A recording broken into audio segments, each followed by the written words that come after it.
welcome to Titanium Tarot, and today I'll be doing a reading for Leos, okay?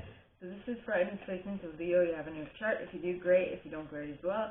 You probably have a message in here for you, so keep an ear out. And if you are a cross-watcher, I welcome you with open arms, because I know that I was a cross-watcher for many of you myself, so I get you and I got you. Now, I use Radleigh Valentine's Fairy Tarot deck. I will also mention when it's time for you to utilize your own intuition, and with that, let's get started. So, please, angels and guides, and welcome to Heaven's Good. And we first got the King of Summer. King of Summer. Summertime. Ooh, summertime. With the Prince of Winter. Just a second and mind. The World. The Prince of Autumn. The Queen of Summer. Release. The Seven of Spring. The Nine of Autumn. The Eight of Summer. The Emperor. And the Prince of Summer.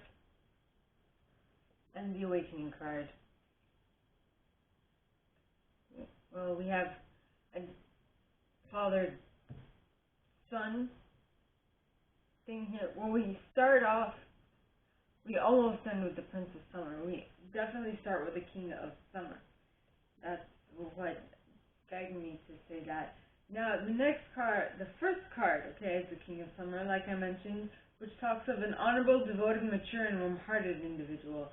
It says, a romantic partner you can trust. Excellent advice that comes from the heart. Getting involved in cultural or creative endeavors. So if this is a father-son situation, it's more like, I get that cultural or creative endeavors need to be at the forefront of your relationship at this point. I might be wrong, but that little bit stood out for me, okay? Then we have the Prince of Winter. Now, the Prince of Winter, alright, is an intellectual, determined, focused, and impulsive individual.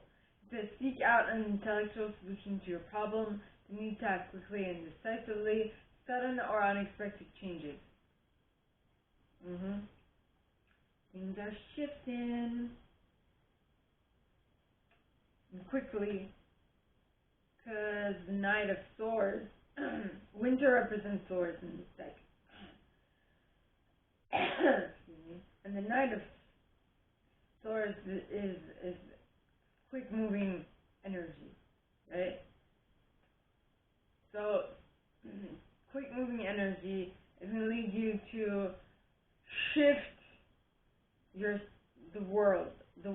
And the world talks of a brilliant success, the freedom to go in any direction, a journey that is now complete, right? So it's quick movement towards completion.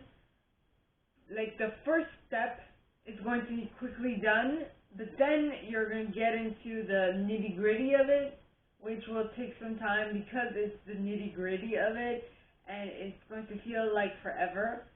But at this point in this transformation, you need to be like the Prince of Autumn. You need to be dependable, protective, chivalrous, and humorous. Because at the bottom it says, cautious with wise action, meticulous attention to detail, kindness to others.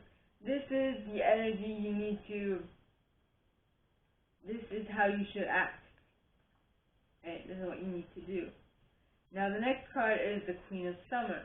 Now the Queen of Summer, alright, talks of a loving, comforting, emotional, and intuitive individual. It says, listen to your heart. Intuitive insights you can trust. Taking care of others, perhaps too much. You know, maybe this is a father-son relationship. You need to listen to your intuition at some point and not necessarily focus on the shortcomings, but intuitively feel guided towards what your next step is. And the next card is the release card. Now the release card is Scorpionic energy, and it talks of, well, it's the equivalent of the death, which is Scorpio energy, which talks of let go of the past, an ending that makes way for new opportunities, time to move on. You know? So it's, you did something in the past, and that's not really giving you a good return, so it's time to say, hasta la vista, baby. Bye-bye. Now the next card is the Seven of Spring. Now the Seven of Spring, okay, talks of be assertive, don't back down from what you believe, courageously stand up for yourself. Courageously stand up for yourself. In this change that you've made within your reality, probably because the people around you might feel a little or threatened, or like they're like, you're throwing your life away. What are you doing? Why? Why are you doing this?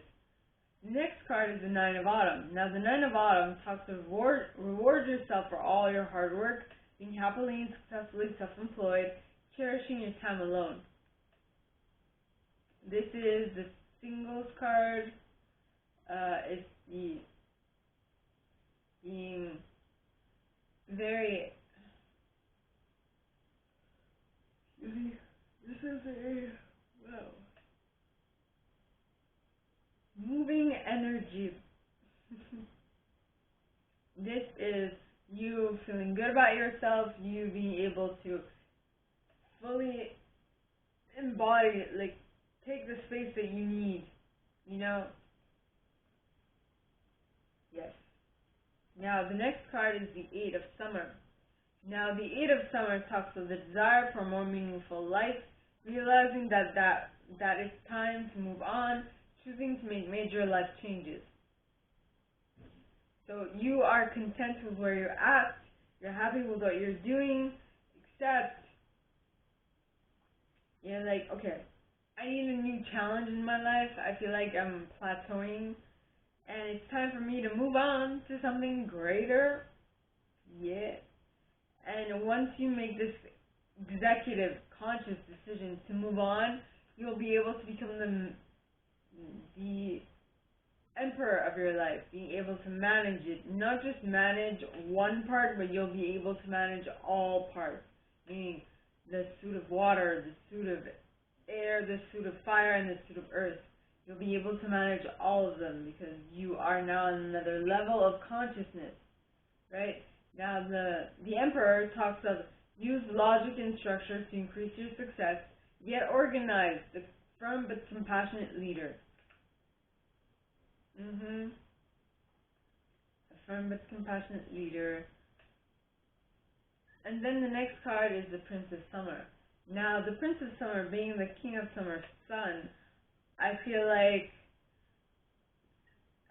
so the king has gotten prepared to, has prepared himself for this encounter where he is able to talk with his son on a higher level, where he no longer gets triggered by the stupid shit his son does, and the way that his son doesn't actually pay attention to what he's saying and whatnot.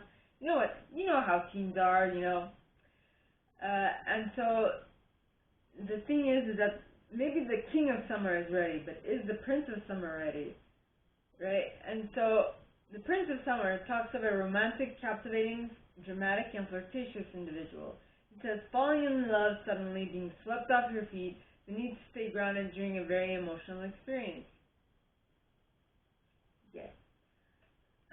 So I feel like now the next card, being the Awakening card, which is the Hangman in this deck, indicates to me that something, somewhere, someone, somewhere is going to have in French we say déclic, like light bulb going off in their head,